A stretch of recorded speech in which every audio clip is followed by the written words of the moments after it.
How we going, folks? Welcome back to the Nightmare Cabin. We are doing an album review tonight, and we are going to be talking about The New Flesh, the new album from Sylosis. Now, if this is your first time watching the channel, I did do a Sylosis retrospective going through the band's entire back catalogue up until now in leadway up to this.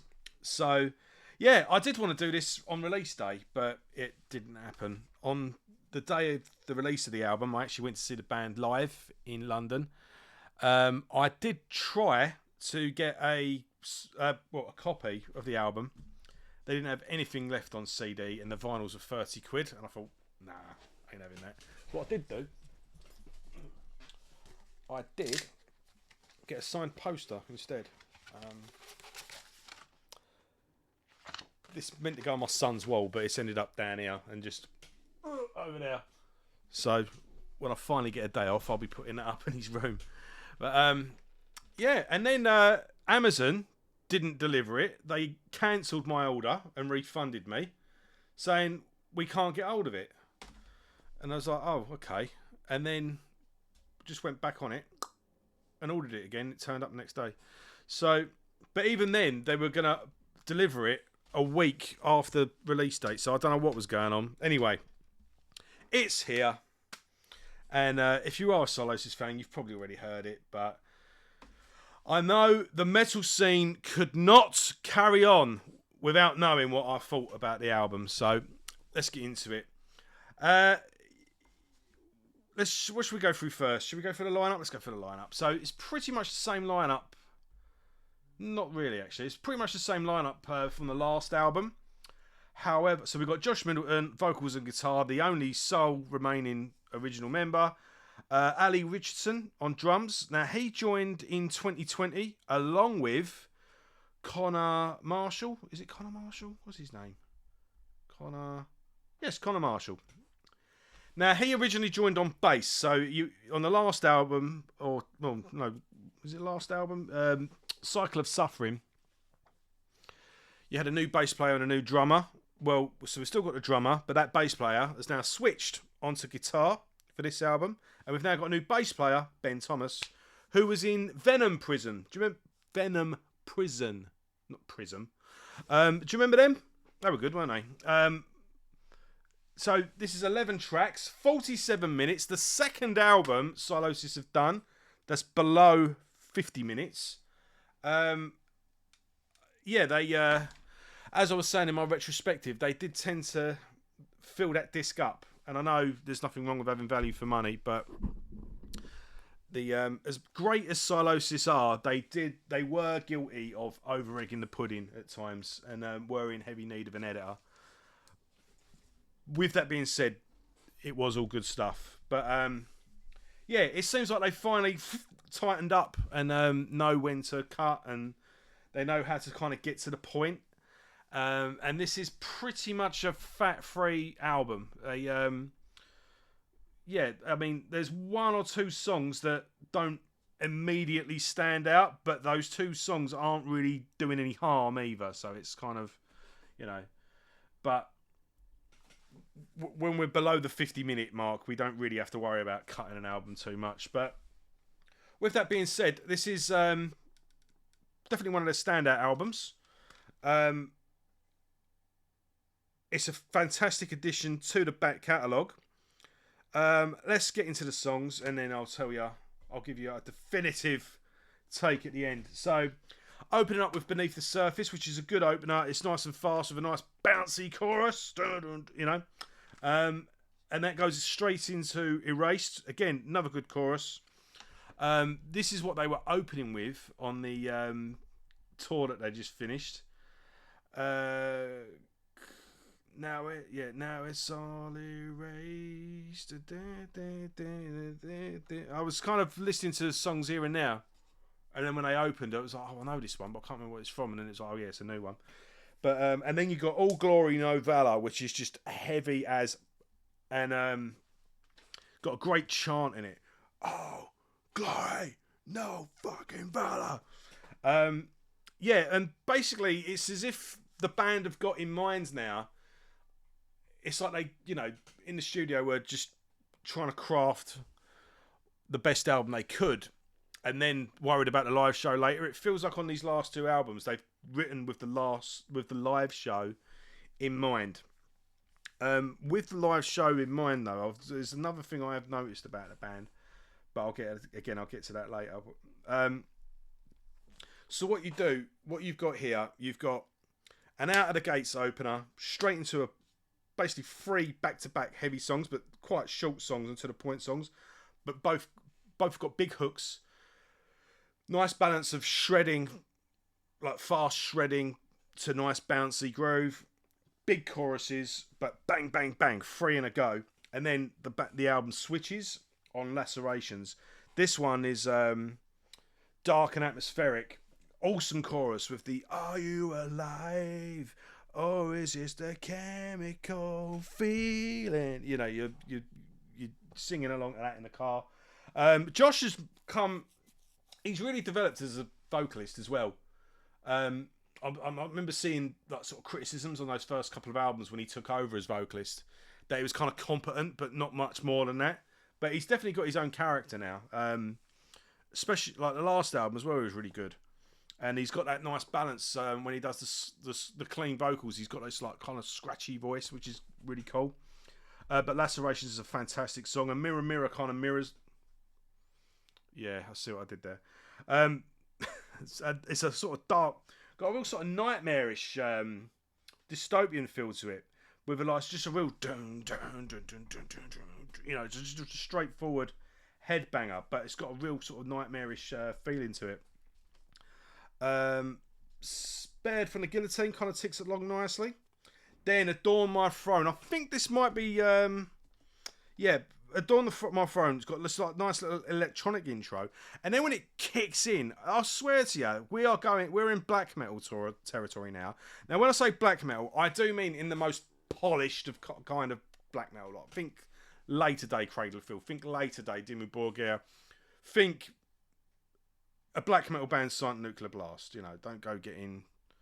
You're not getting any Dark Throne vibes or anything, but still, it could be a polished, well-produced black metal album.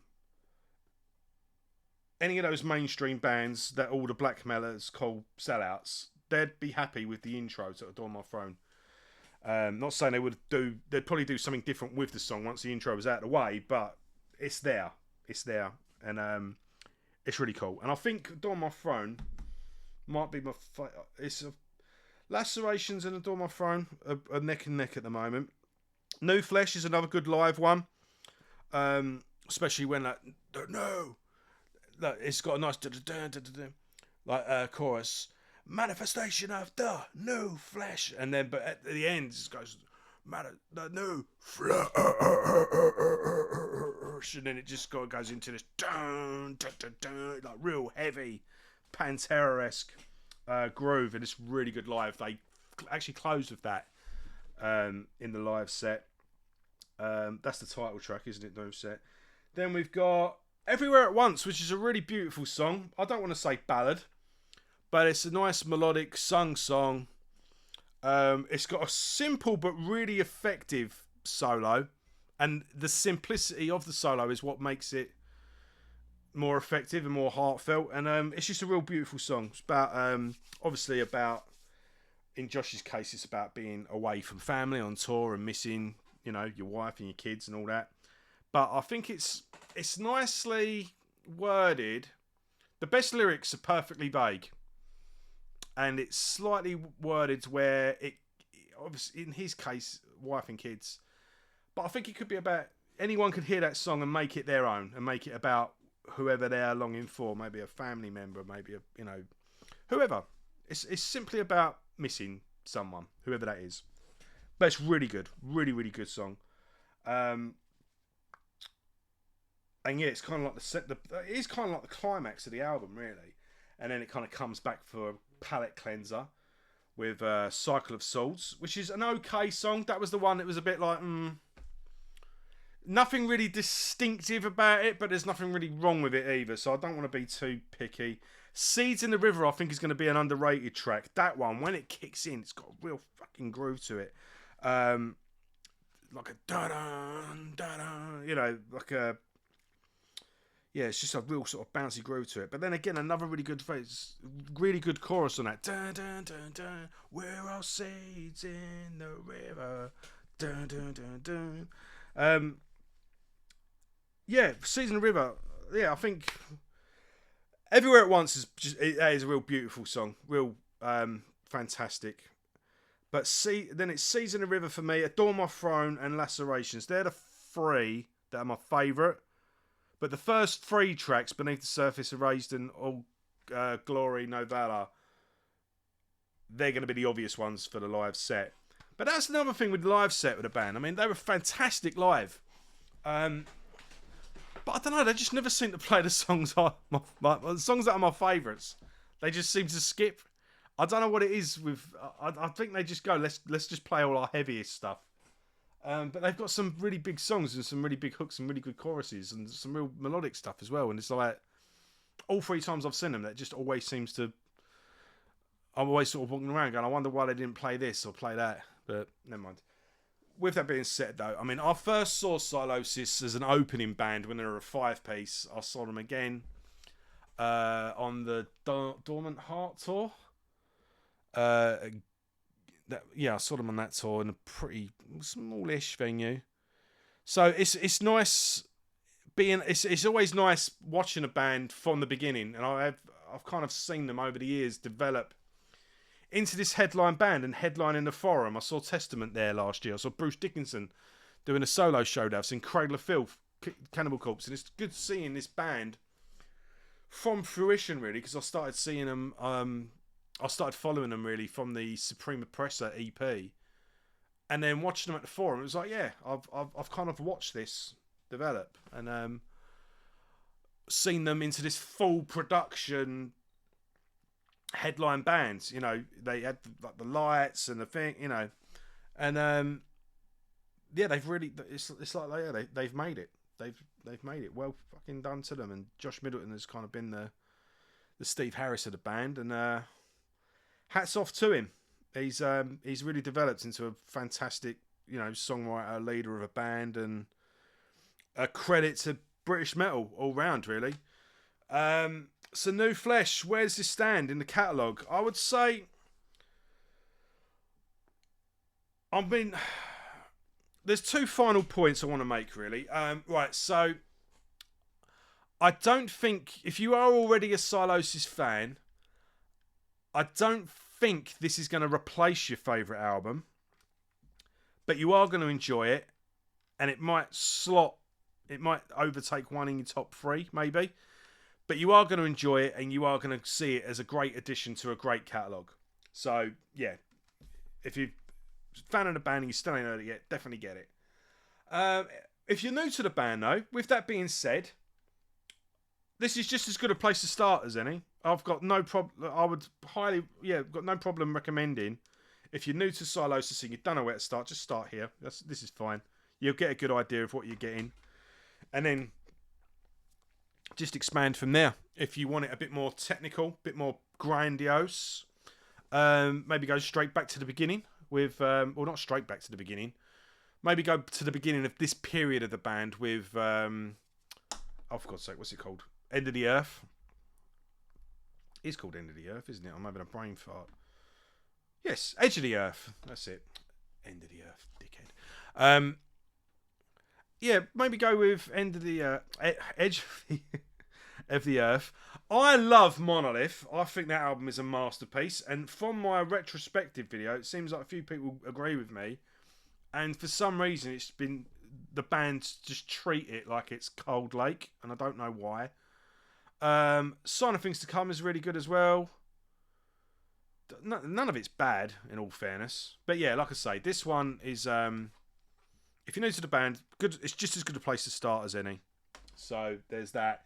And then my final point, look, when you get albums like this, blowing albums like this out of the fucking water, and it is like it's not even, this is a first round knockout. It's not even a competition. It kind of just goes to show that bands like this really should be retiring, quite frankly. Yeah, it's probably best you do hang it up. And